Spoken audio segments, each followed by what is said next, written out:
ہم نے رب کے حکموں کو توڑا، ہم نے پرواہ ہی نہیں کی. ہم سمجھے دنیا میں آئے ہیں تو ہماری دنیا ہے، آوارہ ہوں، خواہشات نفس کے مطابق زندگی گزاریں، آنکھیں بے حیائی میں لگی رہیں، سوچیں آوارگی میں لگی رہیں، کان نغمے سنتے رہے، زبان جھوٹ بکتی رہی، ظلم و جبر کا بازار گرم رکھا، عصمتیں عزتیں پامال کرتا رہا، لوگوں کا مال لوٹتا رہا، حق غصب کرتا رہا، کلیجی اور دل چیرتا رہا، لوگوں کو زخمی کرتا رہا، لوگوں کے جذبات سے کھیلتا رہا. پرواہ نہیں کی کہ یہ دنیا ہے، امتحان گاہ ہے، چند دنوں کے لیے آئے ہیں، اللہ کے حضور پیش ہونا ہے، عملوں کا حساب ہونا ہے.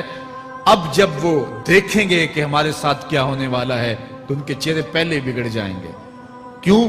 وہ گمان کریں گے کہ ان کی ریڑھ کی ہڈی توڑ دی جائے گی. ایسے عذاب آئیں گے جس طرح کسی کی ریڑھ کی ہڈی ٹوٹ جائے تو اس کا چہرہ شگفتہ گلاب تو نہیں ہوتا، اس کا چہرہ جو ہے وہ تو کس قدر مرجھایا ہوا ہوتا ہے. تو اللہ ارشاد فرماتا ہے اس طرح ان کے چہرے ہوں گے. ابھی عذاب آیا نہیں ہے لیکن چہرے پہلے اترے ہوئے ہوں گے، اور جب عذاب کی بھٹی میں ڈالے جائیں گے، اللہ اکبر. اور وہ سخت عذاب، حضور نے جبریل امین سے پوچھا مجھے جہنم کے عذابوں کا ذکر سناؤ. عرض کی حضور سب سے ہلکے عذاب کی کہانی سناتا ہوں، اور وہ یہ کہ جہنمی کے پاؤں میں آگ کا جوتا رکھا جائے گا، باقی پورا بدن اس کا سلامت ہوگا. یہ سب سے ہلکے عذاب کی کیفیت ہے. اب پاؤں میں آگ کا جوتا ہوگا، حدت، گرمی، شدت اتنی ہوگی کہ دماغ پگھل کے ناک اور کانوں کے راستے سے باہر آ جائے گا. پاؤں میں رکھے ہوئے جوتے کی گرمی دماغ کو ایسے چڑھے گی کہ وہ پگھل جائے گا اور ناک اور کانوں کے راستے سے باہر آ جائے گا. تو اللہ کے عذاب کے خوف سے چہرے بگڑ جائیں گے، حالت سلامت نہیں رہے گی. یہ بات ذہن میں رکھیں کہ اللہ جس کو جہنم میں ڈالے گا اس کو اس صورت میں نہیں ڈالے گا. یہ محمدی صورت ہے، یہ شکل اس کی چھین لی جائے گی اور اس کی شکل بڑی کر دی جائے گی. اس کا ایک ایک دانت احد پہاڑ جتنا ہوگا. احد پہاڑ کا پھیلاؤ 15 کلومیٹر پہ ہے. 15 کلومیٹر کا ایک دانت اور 32 دانت کتنے ہوں گے تو منہ کتنا بڑا ہوگا. اس کو اتنا بڑا اس لیے کیا جائے گا تاکہ وہ عذاب کی تکلیف زیادہ سہے. 70 گز موٹی کھال ہوگی اور کھال جل جائے گی تو اللہ قرآن میں فرماتا ہے ہم نئی کھال دے دیں گے تاکہ عذاب کی تکلیف اس کو گوارا کرنی پڑے. پھر چیخے گا، چلائے گا، ہائے مجھے پانی دو، پانی دو، پیاس کی شدت ہے. 70 سال تک تو اس کی کوئی آواز ہی نہیں سنے گا. 70 سال کے بعد داروغہ جہنم چیخ کر کہے گا کیا مانگتا ہے؟ وہ بولے گا مجھے پانی چاہیے. کہا جائے گا تو بے بھی ملتا ہے پانی. پھر داروغہ جہنم اسے پانی دے گا. کوکا کولا کی بوتل دے گا یا پیپسی تھما دے گا یا منرل واٹر کی بوتل دے گا؟ نہیں، قرآن بتاتا ہے اسے مائے حمیم دیا جائے گا، کھولتا ہوا پانی. اور وہ اتنا گرم ہوگا جب پینے کے لیے چہرے کے قریب کرے گا اس سے اٹھتی ہوئی بھاپ کی وجہ سے چہرے کی کھال ادھڑ کے اس کے اندر گر پڑے گی، لیکن اس کے باوجود اس کو پینا پڑے گا. اللہ فرماتا ہے یہ دنیا ہی سب کچھ نہیں ہے، سمجھ لیا یہی سب کچھ ہے، آخرت کو بھول گئے.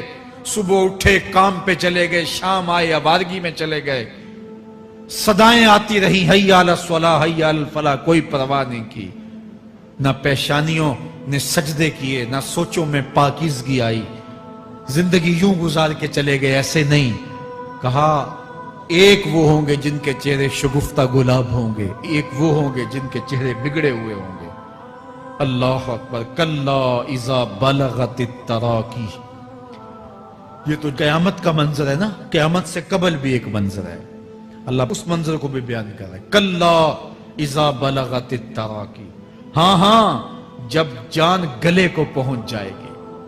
اے انسان تیرے اوپر وہ گھڑی بھی آنے والی ہے، وہ وقت بھی آنے والا ہے جب سانس اس ہنسلی میں اٹک جائے گا، جب سینے سے بھی سانس اوپر چلی گئی.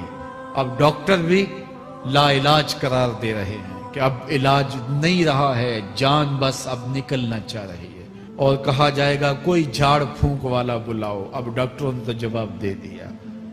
اب سانس اٹک گئی گلے میں، چند لمحوں کی مہمان ہے. اب ڈاکٹروں نے کہا اب ہماری جانب سے لا علاج ہو گیا، اب لے جاؤ اس کو گھر یا وینٹیلیٹر پہ ڈال دیتے ہیں اس کو. بس اب ہماری جانب سے کوئی اس کا علاج نہیں ہے. اب گھر والے روتے ہیں، کہتے ہیں کوئی جھاڑ پھونک والا لاؤ، کوئی دم والا لاؤ، شاید وہ کوئی دم کرے تو اس کی جان میں جان آ جائے. ڈاکٹروں نے تو لا علاج قرار دے دیا. وَظَنَّ عَنَّهُ الْفِرَاقِ. اللہ فرماتا ہے یہ تو جھاڑ پھونک والے کو ڈھونڈ رہے ہیں، لیکن جس کی سانس یہاں اٹکی ہے وہ سمجھ گیا ہے اب موت آ گئی ہے. اس کو یقین ہو گیا ہے کہ اب موت کے لمحے آ گئے ہیں، اب میں بچ نہیں پاؤں گا. اب آنکھیں تاڑے لگی ہوئی ہیں. وَالْتَفَّتِ السَّاقُ بِالسَّاقِ. پنڈلی پہ پنڈلی چڑھ رہی ہے. جب موت آ جاتی ہے تو پھر پنڈلی سے پنڈلی لپٹ جاتی ہے، اس کو پھر جدا کرتے ہیں اور جدا کر کے دونوں انگوٹھے باندھ دیتے ہیں تاکہ پنڈلی کے اوپر پنڈلی نہ چڑھے. اللہ وہ منظر بیان کرتا ہے، صاحب یہ وقت آنے والا ہے جب دونوں انگوٹھے باندھ دیے جائیں گے، جب ناک میں روئی ٹھونس دی جائے گی، جب چٹے لباس میں کفن دیا جائے گا، جب غسال کے سامنے بے بس پڑے ہوں گے، وہ چاہے یہ بازو اٹھائے چاہے یہ بازو اٹھائے، گرم پانی ڈالے یا سرد پانی ڈالے، جب بس پڑے ہوئے ہوں گے جو ہے وہ غسل دینے والوں کے، اور ناک میں روئی ہوگی اور دونوں انگوٹھے آپس میں بندے ہوں گے. یہ محل، یہ ماڑی، یہ کوٹھیاں، یہ بنگلے جس کو سویر شام لگ کے حلال حرام کی تمیز کیے بغیر بنایا تھا، غوث اعظم رضی اللہ تعالیٰ عنہ بولے مکان بنا رہا ہے، بسیں گے اور حساب تو جا کے دے گا. اور یہ تو ایک رات بھی تجھے اس گھر کے اندر نہیں رکھیں گے کہ چلو ایک رات مہمان رکھ لیں. کہتے ہیں نہیں نہیں، مہمانوں نے بھی جانا ہے تو جلدی کرو، اس کو سپرد کراؤ. وہ تو تیرا لباس بھی پھاڑ کے اتاریں گے، خود غسل دینے کے لیے تیار بھی نہیں ہے. تجھ سے خوف آنے لگا ہے. جاندی واری ڈرونا بنے ہوتے، ہاتھ نہ لاندے ڈر دے، جنہ لئی تو پاپ کمائے اج کتھے نہیں تیرے کر دے. آج تو وہ تیرے ساتھ تجھے غسل دینے کے لیے آمادہ نہیں ہے. وَالْتَفَّتِ السَّاقُ بِالسَّاقِ. جب پنڈلی پہ پنڈلی چڑھنے لگ جائے گی. إِلَىٰ رَبِّكَ يَوْمَئِذٍ الْمَسَاقُ. اس دن تیرے رب کی طرف ہی لوٹ کے جانا ہے. فَلَا صَدَّقَ وَلَا صَلَّىٰ. اس نے نہ تو سچ مانا اور نہ نماز پڑھی. وَلَٰكِنْ كَذَّبَ وَتَوَلَّىٰ. ہاں جھٹلایا اور منہ پھیر کے چل پڑا. ثُمَّ ذَهَبَ إِلَىٰ أَهْلِهِ يَتَمَطَّىٰ. پھر اپنے گھر کو اکڑتا ہوا چلا. أَوْلَىٰ لَكَ فَأَوْلَىٰ ثُمَّ أَوْلَىٰ لَكَ فَأَوْلَىٰ. تیری خرابی آ پہنچی، ہاں تیری خرابی آ پہنچی. أَيَحْسَبُ الْإِنسَانُ أَن يُتْرَكَ سُدًى. انسان دنیا میں یہ گمان کرتا ہے اس کو سدا چھوڑ دیا جائے گا. سدا عربی میں ایسے اونٹ کو کہتے ہیں جس کی مہار کسی کے ہاتھ میں نہ ہو. شترے بے مہار، جہاں مرضی جس گھاٹ سے چاہے پانی پیے، جہاں سے مرضی چارہ لے، تو شترے بے مہار کو کہتے ہیں سدا. تو یہ انسان بھی گمان کرتا ہے کہ میں بھی سدا ہوں، مجھے کوئی کیوں پوچھے، میرے جذبات پہ کوئی کیوں قدغن لگائے، مجھے کیوں روکے کوئی.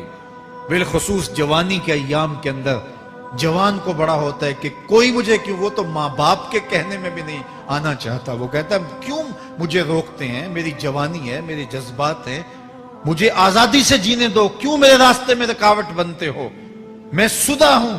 اللہ فرماتا ہے نہیں، ایک اونٹ تو سدا ہو سکتا ہے، جس کو میں نے اشرف المخلوقات بنایا ہے اس کو تو سدا نہیں چھوڑوں گا، اس کو تو پابند بناؤں گا حکام کا. اب وہ کہتا ہے کہ نہیں نہیں، یہ کیسے دوبارہ اٹھائے جائیں گے. اب دوبارہ وہی بات پھر آ گئی.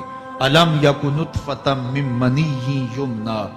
اللہ فرماتا ہے ایک بوند تھی نا، پانی کا ایک قطرہ تھا جو رحم مادر میں رکھا گیا. ثم کان علقہ. پھر وہ پانی کا قطرہ لوتھڑا بنا. فخلق فسوی. پھر اللہ نے اسے پیدا فرمایا اور پھر ٹھیک ہموار کیا. فجعل منہ الزوجین الذکر والانثی. پھر اس سے وہ جوڑ بنائے، کوئی مرد بنایا کوئی عورت بنائی. کہا اب غور کر، اب تیری آنکھیں دیکھتی ہیں، بجلیاں چمکتی ہیں، تیری زبان کا طوطی بولتا ہے، لوگ اشش کرتے ہیں تیری گفتگو پہ، تیری گفتار پہ صدقے جاتے ہیں، تیرے لہجے کے جمال کو دیکھتے ہیں، تیرے سینے کا زور، تیرے پنجوں کی طاقت، تیری دماغ کی تیزیاں اور تیری سوچوں کے اجالے، تیری زوردار ٹانگیں، تیرے کڑیل بازو اور تیری چوڑی چھاتی اور تیرے گلاب کی پتیوں جیسے ہونٹ، اے انسان یہ سب کچھ کہاں تراشا گیا؟ ماں کے رحم میں، اس تاریکی میں جو 3 پردوں میں تھی۔ تیرا سر تیرے گھٹنوں میں تھا، اور تیرے رب نے وہاں تیرے اندر نسوانیت یا رجولیت کی صلاحیتیں پیدا کی، تیری آنکھوں میں چمک پیدا کی، تیرے کانوں میں نغمے بکھیرے، تیری زبان کے پٹھوں پہ قوت ذائقہ رکھی، تجھے بولنے کی صلاحیت دی، تیرے پنجوں میں زور رکھا۔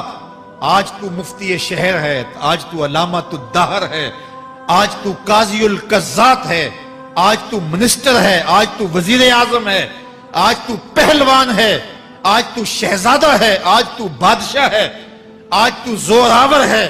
آج تیری طاقت کے کیا کہنے؟ آج شیروں کو تو نچا لیتا ہے، ہاتھیوں کو تو بٹھا لیتا ہے، آج تو بڑا زوراور گھڑ سوار ہے۔ آج تیری طاقت کے کیا کہنے؟ تو کشتی کرتا ہے، زمانہ دیکھنے آتا ہے۔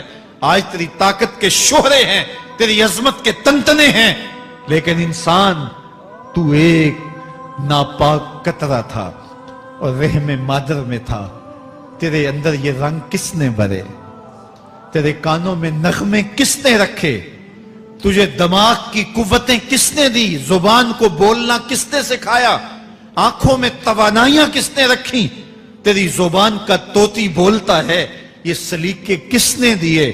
پھر اللہ فرمایا، کتنا زوردار بیان ہے، الیس ذالک بقادر علی ان یحیی الموتى، جو ماں کے پیٹ میں ایک نطفے کو ایک خوبصورت انسان بنا سکتا ہے، ہڈیوں کو جوڑ کے دوبارہ انسان نہیں بنا سکتا؟ کیا وہ دوبارہ تجھے کھڑا نہیں کر سکتا اپنے سامنے پیش ہونے کے لیے، جس کے حکموں کو تو نے توڑا ہے، جس کے فرامین کا تو نے مذاق اڑایا ہے؟ کیا وہ اتنا ہی بے بس ہے کہ اپنے حضور تجھے جو ہے وہ کھڑا ہی نہیں کر سکتا ہے؟ جس رب نے تجھے ماں کے شکم میں شکل دی، حضرت شیخ فرید الدین عطار بولتے ہیں، سانے کستی سلاتی می شود، ایسا کاریگر ہے مٹی سے بادشاہ بنا ڈالتا ہے۔ اس نے مٹی سے دارا و سکندر بنائے، اس نے مٹی سے جو ہے وہ رستم و سہراب بنائے، اس نے مٹی سے کیا کیا بنا دیا، جو مٹی سے بادشاہ بنا سکتا ہے، جو نطفہ رحم مادر سے جو ہے وہ شکل اور صورت اور رنگ اور جمال بنا دیتا ہے۔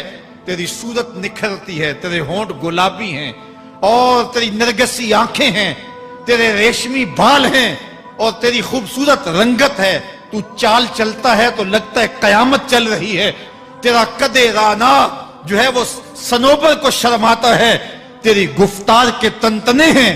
جس نے اتنی خوبصورت شکل ماں کے رحم میں بنائی، کیا وہ ہڈیوں کو جوڑ کے دوبارہ انسان نہیں بنا سکتا؟ وہ دوبارہ انسان بنائے گا اور پھر تجھے اپنے حضور کھڑا کرے گا۔ اور ایک حدیث میں آتا ہے، اللہ بندے کو اپنے حضور کھڑا کرنے کے بعد اپنے سامنے سے ہٹنے نہیں دے گا جب تک 5 سوال نہیں پوچھ لے گا۔ ان عمرہ ہی فیما افنا ہو، اس کی عمر کے بارے میں پوچھے گا، کہاں ضائع کی؟ میں نے تجھے زندگی دی، 60 سال 70 سال 40 سال 50 سال، اس زندگی کو کہاں گزار کے آیا ہے؟ ان شباب ہی فیما ابلا ہو، اس کی جوانی کے بارے میں پوچھا جائے گا، جوانی کہاں گزار کے آیا ہے؟ مجنوں تو نہیں بنا رہا، خواہشات کا اسیر تو نہیں ہو گیا، دیوانوں کی طرح زندگی تو نہیں گزار کے آ گیا؟ تیری جوانی کسی چوک میں تو نہیں گزری، تیری جوانی آوارگی میں تو نہیں گزری، ساری رات سوشل میڈیا کے اوپر گندگی اور غلاظتیں تو نہیں دیکھتا رہا؟ تیری زندگی گزری کہاں ہے؟ تیری جوانی گزری کہاں ہے؟ اگر کوئی جواب نہ ہوا تو پھر کیا جواب دے گا؟ اور وہ کتنا خوش نصیب ہوگا جو کہے گا، مالک میری جوانی سجدوں میں گزری، میری جوانی قیام میں گزری، میری جوانی رکوع میں گزری۔ میرے حضور فرماتے ہیں، سبعۃ یظلھم اللہ فی ظلہ یوم لا ظل الا ظلہ، 7 اشخاص ایسے ہیں قیامت کے دن جب کوئی سایہ نہیں ہوگا، اللہ ان 7 کو اپنے عرش کا سایہ دے گا۔ ان میں سے دوسرا شخص میرے حضور نے بیان فرمایا، وَشَابٌ نَشَأَ فِي عِبَادَةِ اللَّهِ، وہ جوان جس کی جوانی اللہ کی عبادت میں گزرے۔ جوانوں، اپنی زندگی کو مالک کی دہلیز پہ لے آؤ،